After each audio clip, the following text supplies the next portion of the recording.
Hello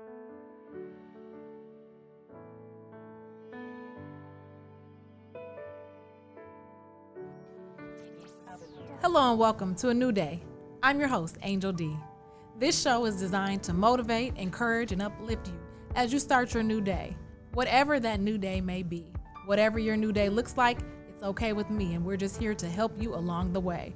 Last week, I gave you an exercise. This week, we'll have another one. It's very similar. I want you to take out your notebook and your pen, your journal, and just write on there. The exercise last week was to write on there your new day and what that new day looks like. We know there's a lot of power in writing it down and making it plain. As we said last week, we're in a new studio, and this started with a thought, and we're here. So definitely, I know things got put on paper, the details, and all of that stuff. So take out a notebook, no matter how fancy it is, but just take it out and write it down. You can use a pen, a pencil, black, blue, a marker, whatever you want to use. But we're just here to help you, encourage you, and start you on your new day. This week, we're talking about fighting. Yep, we're going to talk about fighting. Fighting a fixed fight, that is. A little catch for you. Because we know in the end, as believers, we win. Oftentimes, we hear a lot of cliches from older people when we tell them about our problems and things that are bothering us and different things like that. And they tell us things like, don't worry about it. It's okay. You know we win. It's a fixed fight. So that one really stuck out to me because lately it seems like it's just a lot of battles going on. We got a lot of stuff going on in the country, a lot of turmoil, a lot of just things that are going on that seem like you turn on the news, you turn on your social media feeds, you're going to see something and it's like, wow, it's a lot of stuff going on.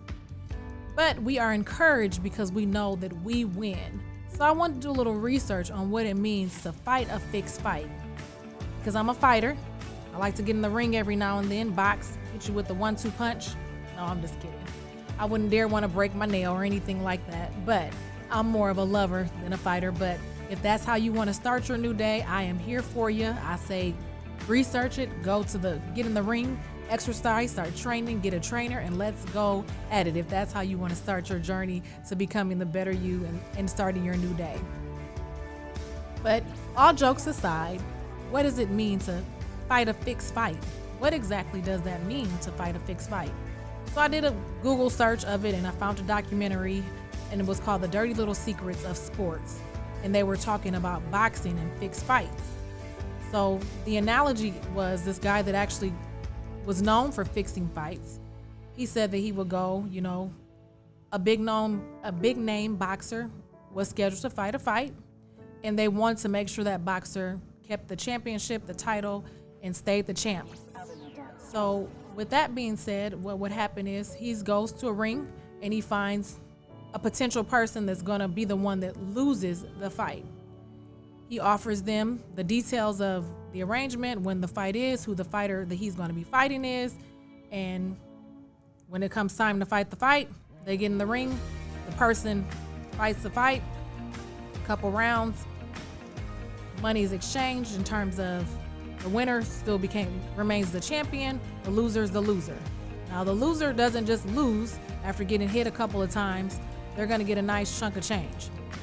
It's a fixed fight. The ending is already predicted in terms of who's going to win and who's going to lose. And as believers, we know that we are also fighting a fixed fight. We know that we come out victorious in the end. So when older people, or when you've heard the phrase, we're fighting a fixed fight, that's exactly what is meant by that. It's a fixed fight. The ending is already known. We're going to win. We're going to come out victorious. And I'm just a child of God who believes that he's going to really make it happen when he says that we win. So keep that in mind when we talk about winning and what that really looks like and what winning is. Now I'm going to take you to the Word of God because it's just not my words for it. I definitely want to make sure that I'm staying in line with the Word of God. And you can also do this yourself. So we're going to go to Ephesians chapter 6, verses 10 through 18. And it reads, the armor of God. So again, we're talking about fighting and what that really looks like. Finally, be strong in the Lord and in his mighty powers. Put on the full armor of God so that you can take your stand against the devil's schemes. For our struggle is not against flesh and blood, but against the rulers, against the authorities, against the powers of this dark world, and against the spiritual forces of evil in the heavenly realms. Therefore, put on the full armor of God. And I'm going to read that again. Therefore, put on the full armor of God. That's the training that's needed, so that when the day of evil comes, you may be able to stand your ground, and after you have done everything to stand firm then, with the belt of truth buckled around your waist, with the breastplate of righteousness in place, and with your feet fitted with the readiness that comes from the gospel of peace. In addition to all this, take up the shield of faith, with which you can extinguish all the flaming arrows of the evil one.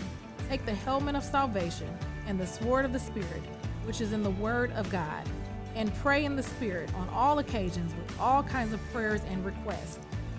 With this in mind, be alert and always keep on praying for the Lord's people. And pray in the Spirit of all occasions with the kinds of prayers and requests. With this in mind, be alert and always keep praying for all the Lord's people. Simple instructions on what it is to be ready and in the armor of God. It's a fixed fight. We win. I hope this encourages someone just to understand that this is what it says, and that we really do win. We can rest on that promise. We can really just end the message now and go home and have our dinner, or kick back and get in the kitchen and just stop watching. I'm just kidding. Please don't stop watching, and make sure you all subscribe and like as well if you like these messages, and let us know. Put a comment in the comment box if this is really ministering to your soul. If there's other topics that you want us to touch on, again, we're in this together, and I know it encourages me to know that it's a fixed fight. There's not a battle that I cannot win without his help, and I'm just blessed to know that. And I know that's really just, for me, that's the shout. If the choir was in the background, they would start singing, and it's just the amen time. But we really do fight fixed fight. I want for you all to really, really stay encouraged on that note, because oftentimes it may look like it's the end. This is not gonna work out in my favor, but it is a fixed fight. And another point that really, really stuck out with me, take it back to the analogy of the boxers that actually do this as a sport. It says winners almost never know that the fight is fixed. So that I had to really think that through. Winners never know that they're fighting a fixed fight. So my question to you, are you really walking in that authority like the fight is fixed? Or are you like the majority of winners that never know the fight is fixed? Either way around, when you look at from the sporting feel of it, both people kind of win. We were talking in the studio, and somebody might make 20 million and the other person might make 5 million. $1 million for me would be fine. 5 million is good, 20 million is better, of course. But if it's a fixed fight, why can't I have that? Who's to say I can't have that? It's if it's a fixed fight and if it's in line with the word of God. Who's to say that? A lot of times we get too lost in the details of how it's going to happen or how we're going to win. So we don't even pick up the pen. We don't even make the phone call. We don't do any of that because we're afraid that we're going to lose, or we don't think we can do it. We don't think we're strong enough to even get in the ring. We don't think we're strong enough to even start training for it. The training may be really the blessing for it, because you may actually be a better trainer than you are at boxing. You may realize this is not something for me, but I want to do that. I want to do this. You may be better at managing the money. So as we were saying with the industry, and we're talking about boxing, again, some people say it's the conspiracy theory on which fights are fixed, and I want to add that in there. So that's, again, you can do your own research, and you can definitely take it how you want to take it with that. And I'm not a big sports person, but I think it's important that we do understand these analogies, especially when we use these cliche phrases such as, it's a fixed fight, we win, we have victory, we win, we have victory in Jesus. It's important to know what we're speaking into the atmosphere, because we believe that to be true. And I believe that you're victorious, and I believe that I'm victorious as well. So this week's exercise is going to be a little different. We're going to still take out a piece of paper, but instead of writing new day, we're going to write on there, we win. Make it personal, put down I win. Make it personal, put down your name. So Angel Dee wins. What is it that you want to win? What does winning look like for you? It's your winning season. What does that mean for you? Does that mean that you are successful on your job? For those young people that have just started back school, it is a little different with a lot of the virtual classrooms and a lot of the virtual learning, but does that mean that you do your best, or you're more creative, or you find ways to pay more attention to it? For those of us that are working from home, what does that look like? For those of us that are going out in the field, what does that look like? What does winning your day mean? What does winning your new day look like? So that's this week's exercise. We're going to take out a piece of paper. We're going to write on there, we win, I win, or just WIN, 3-letter word. Win. What does that really mean for you? We are victorious, and we have to boldly walk in that authority that we do win, and what that really means to win. So I want you to think about that. And sometimes it could just be a win-win for everybody.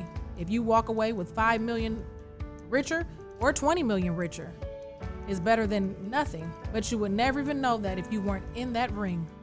They wouldn't even be able to spot you if you weren't in that gym practicing. You wouldn't even be in the place to be a part of the fight. So we want to make sure you get in the game and stay in the game and win. So make sure you tune in next week, same time, same channel. And again, like I said before, make sure you like and subscribe. You can also follow me on Facebook and Instagram. Until next time, take care and God bless. I'm your host, Angel Dee.